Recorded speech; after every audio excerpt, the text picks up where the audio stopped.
Hello and welcome to another episode of Inside the Business, where we try to mesh businesses with insurance. Today I'm with one of the professional handymen of our area, Bill Byrd, owner of Byrd Property Services. Bill, appreciate you being with us today. Bill's been in this business for a little bit. Bill, how long have you been in the business and how did you get started with it? We've been in business here in Indiana for just over a year and a half. Okay. But got started probably 25 years ago. We bought a duplex and lived in one side, rented out the other, and a water heater went out, and I needed to learn how to fix it. I've always been pretty cheap, and so that really started me on my journey of learning about like handyman work and like fixing things. And I mean, that was back in the day where you still had to read out of books, you couldn't just YouTube everything and figure out how to do it. So I had a number of different books, and then from there went and had a job as a maintenance tech at a huge property out west for about 7 years, and learned a lot because I got to work alongside like professional plumbers, professional electricians, a lot of licensed guys, engineers, and learned a ton. It was both like commercial and we had some residential there, and so I learned quite a bit out there. And it's been kind of a journey for sure. And then I really got started. The funniest part is working on my mother-in-law's house. So if she's happy, Right. Most customers are easy after that. So yeah. You mentioned residential and some commercial. What's the most common call or need that you receive? From our property management side, it's probably doors. Doors with tenants just get roughed up and they sag and don't latch right, and there's oftentimes wood rot on the jamb that needs repaired. The homeowner side is what I love about this job is it's always something different. I mean, I can't really even point to a single. We just get so many different calls for different things that makes it kind of fun for me that I'm always doing something different. So you say it's fun, you say it's entertaining, but I'm sure there's hard parts to being a handyman. What's some of the hard things that you encounter? Yeah, I mean, this will sound funny, but it's probably not working every day. I mean, I have days where, we get caught up or, I don't have something to do, and you have to get used to that rhythm as a business owner that it's not an 8 to 5 every day kind of job. And so I think being comfortable with that kind of workflow has been an adjustment for us for sure. Yeah. Well, certainly. That and crawl space, getting into crawl spaces. Oh yeah, I imagine that. I imagine with crawl spaces you've seen quite a few interesting things. Oh yeah. That's not my favorite place right? For sure. Yeah, no doubt. With that being said, you mentioned every day or days. Is it just during the week? Or do you do some weekend calls if needed? Yeah, we're so blessed because we have a lot of people that we've known for. So sometimes we have friends and family and things like that. Sure. And other times you get a call where somebody really needs your help to get something taken care of because it's an issue that needs to be addressed. And so I've always been kind of an evening guy. So sometimes I'll start my days a little later and I'll work a little bit later in the evening than most people. And that's the other beauty of it is you may not be doing anything on a Tuesday and Wednesday, but if you want to work on Saturday, you can. If it works with tenants or property owners or whatever. So I definitely enjoy the flexibility for sure, and being your own boss. Yeah.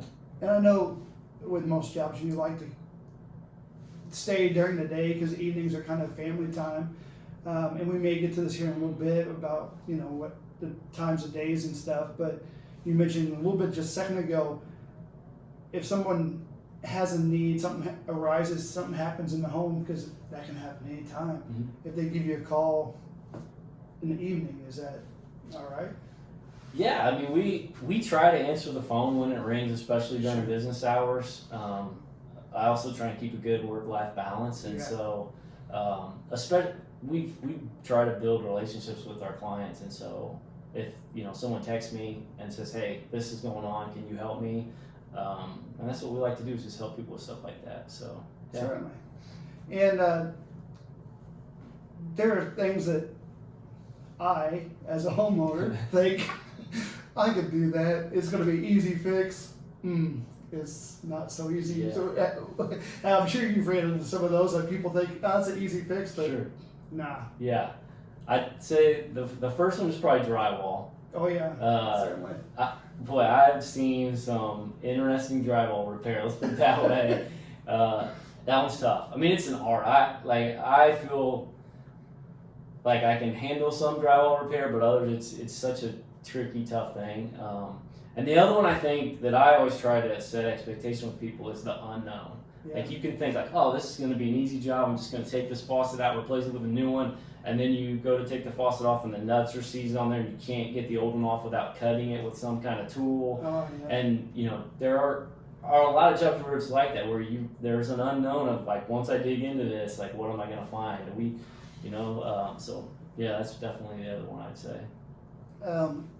In looking online, I've seen quite a few 5-star reviews that you have. What's your favorite part about doing this business and helping local people? Sure. I think for me, it's just removing those annoyances around your house, like the stuff that just, it's not a huge deal, but it's like, man, every time I look at that, it annoys me. Like, Yeah. I had one the other day where a lady, like I was doing something else, and she's like, hey, can you come look at my sink? And it was just those fake faux drawers in front of the sink were like falling down, and you could see into the cabinet, and it just didn't look great. And it was just a constant annoyance for her. I mean, I can fix that in 5 minutes. I mean, it's not a hard thing, but so I think anytime you can give somebody that piece of like, okay, I don't have to look at that or think about that, that's probably one of my favorite things. For sure. Yeah. And we were just talking a little bit ago before we started this that I have a list that I'm supposed to get down these tours. I'm supposed to get down around the house. Sure, yeah. These fixer-uppers, and I may be having to give you a call because Sure. I'm on that list of people that just don't get to it. And, and don't have the resources sometimes to make the fixes that I need. Yeah. So Great. I'm sure you have some interesting stories, maybe some that stick to your head. Do you have any funny stories, like interesting or? Yeah, we had a good one last week. One of our best customers who we love sent me a text and said her garbage disposal wasn't working.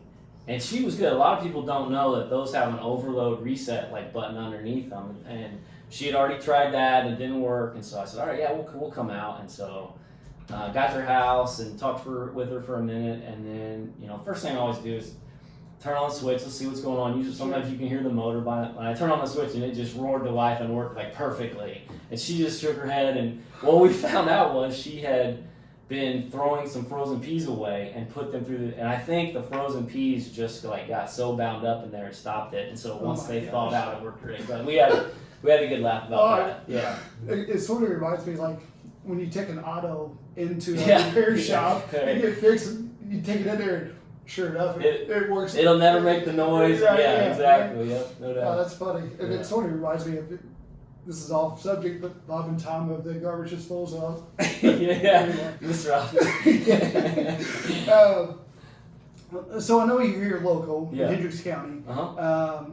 Do you service homes and properties outside of Hendricks County, or do you try to stay here local? We do occasionally. We've been on the south side for some of our property management companies, and through some other contacts have done work in Carmel and places like that. And so we're pretty flexible.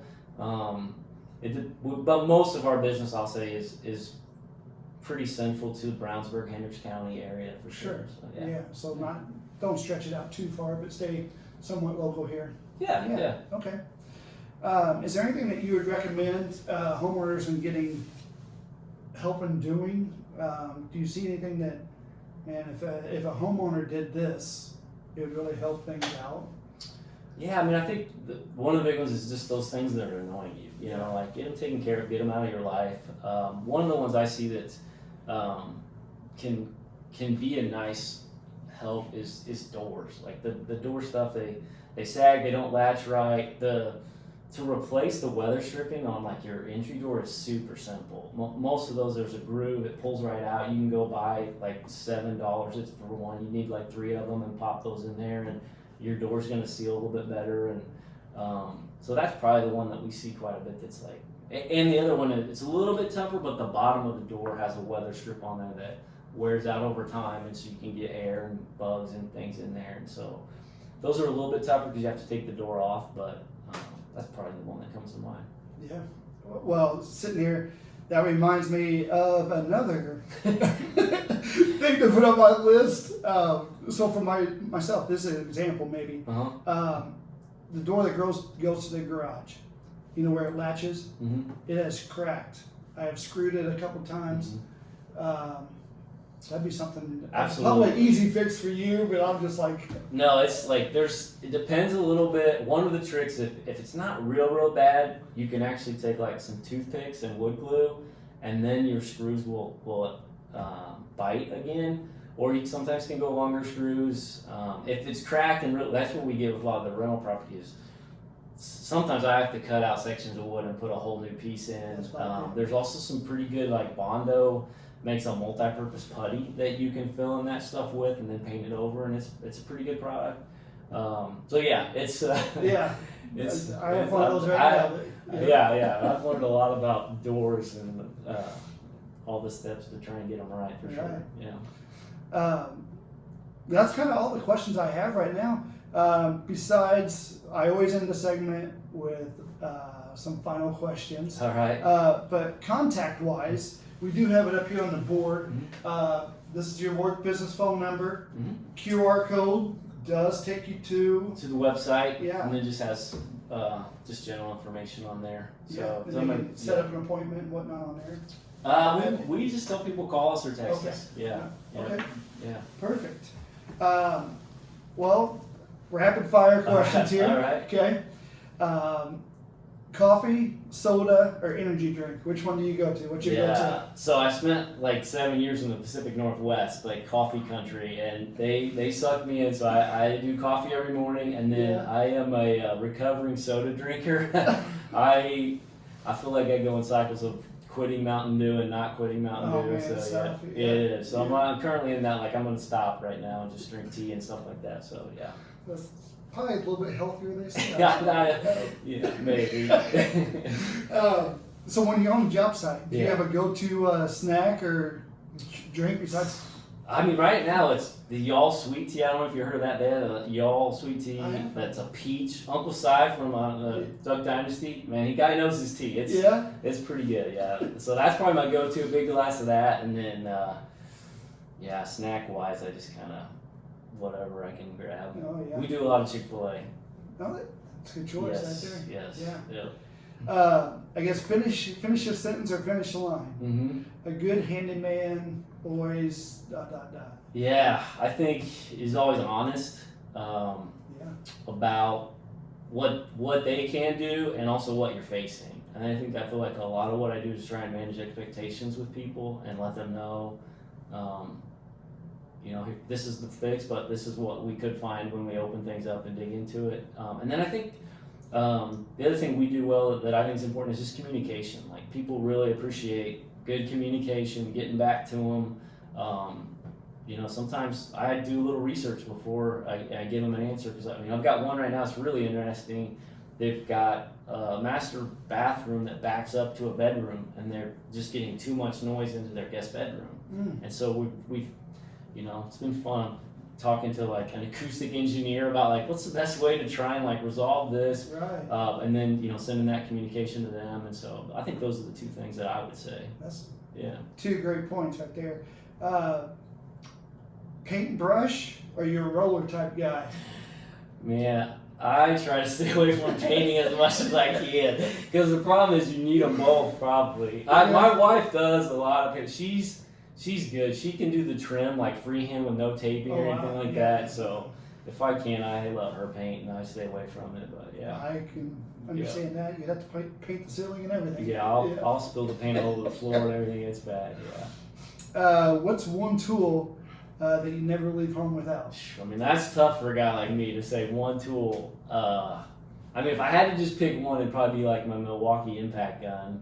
Yeah. But my go-to is I have a really awesome, it's called a Vito Pro Pack backpack that's just full of hand tools and stuff. And that, I grab that almost every job I go to. So it's It's pretty sweet. Yeah. I can talk about tools all day.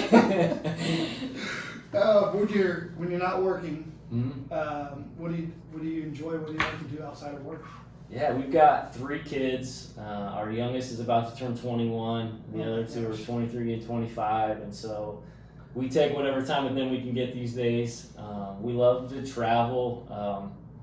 Going out west was such a blessing to see the west of this country. It's some incredible beauty. I always recommend people, take a trip out that way. And so we try and travel. My wife loves national parks, so we do those whenever we can. And other than that, just hike and sports and watching the Hoosiers, stuff like that. Sure, certainly. Yeah. Yeah. Well, Bill, I do appreciate it. Bill Byrd Property Services. The contact information is behind us. If you're looking for an honest, true guy that's going to help in any way, communicate well, like you said, contact him for your home needs, and I'm sure if he can't do it, he'll honestly say that, and he'll find somebody that can. So, Bill, I do appreciate your time. Can I say one more thing? Yeah, certainly. I just want to say thank you. We left Liberty Mutual because they did away with agents, and so when we moved here, I was great. I was pumped to find you and get to work with you because you just bring so much value to insurance. So instead of calling and waiting on hold for 20 minutes, we can call or text you or send an email, and stuff gets taken care of. So I if appreciate anybody's it. looking for an agent, I recommend you highly. So thanks. Thank you very much. And like you said, if I can help in any way, please contact me. If you'd like to be on the show, contact me as well. But again, Bill, thank you, and you guys have a great day.